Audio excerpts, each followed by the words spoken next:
This is Mary Blake, WBZ News Radio 1030, and I have the pleasure of talking with three members of the Discovery Space Shuttle team, currently en route home after blasting into space back on April 5th. Shuttle Commander Alan Poindexter, who was also aboard Atlantis back in 2008, and two crew members with New England connections, Rick Mastracchio, who grew up in Waterbury, Connecticut, and Stephanie Wilson, who was born here in Boston and grew up in Pittsfield. Both Mastracchio and Wilson also have prior flight experience in the Space Shuttle program. Rick aboard Atlantis in 2000 and Endeavour in 2007. Wilson was on board Discovery back in 2007 as well. WBZ AM radio, this is Houston. Please call Discovery for a voice check. Discovery, this is WBZ. How do you hear me? WBZ, welcome aboard Shuttle Discovery. We have you loud and clear. We're ready for your questions. Wonderful.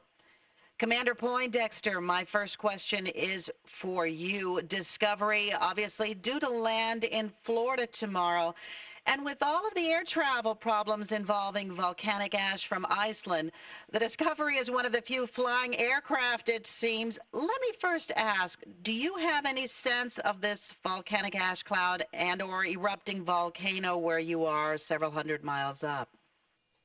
That's a great question, Mary. We've been looking for it, and we haven't seen the volcanic ash plume yet. We hope to soon, and perhaps today, and maybe take a few photographs of it. Also, Commander Poindexter, this is one of the last shuttle missions. Outline the goals and accomplishments on this mission, which obviously involved the International Space Station.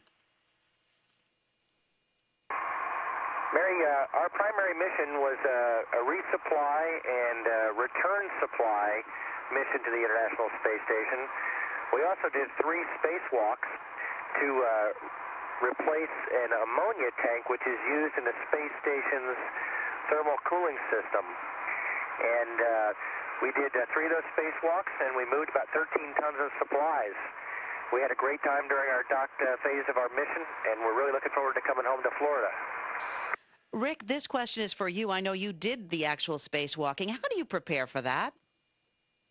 Well, we prepare for spacewalks in a large swimming pool down at the Johnson Space Center. This pool is about 200 feet long and 40 feet deep, and we have mock-ups of the space shuttle and the space station in the swimming pool, and we go in there. We call it a neutral buoyancy lab. We go in there in our spacesuits, and we translate around and turn the bolts, and just like we're going to do in the real environment of space. Stephanie, this question is for you. I know that you have local connections, as does Rick. You snapped some pictures of home. Describe your feelings as you're looking at Earth from your vantage point. It is definitely a unique perspective and something that is awe-inspiring. Looking back at Earth is something that we never tire of, and especially this morning we did an East Coast pass. Although it was night, we flew up the East Coast, so Rick and I were able to look at our hometowns, and it's very awesome, but also makes us miss our family and friends. Also, you have made new friends, Stephanie, aboard the International Space Station. Describe the emotions when you say hello and goodbye. It's definitely very exciting. When we first arrive at the space station, we're happy to begin the work of the mission and to greet our International Space Station crew members. They were great hosts for us. We were able to get all of the work done, and it's sad to see them go, but we know that they have continuing work on the space station, so we bid them farewell, and we know that we'll see them soon at home. And Commander Poindexter, my final question. Last week, President Obama predicted that his new space station exploration plans will be leading American astronauts to Mars. Your vision of the next step in space? Mary, it's a real good question, and obviously one at a fairly high level. We'd all like to see America and the rest of the world's nations continue to do space exploration and visit Mars someday.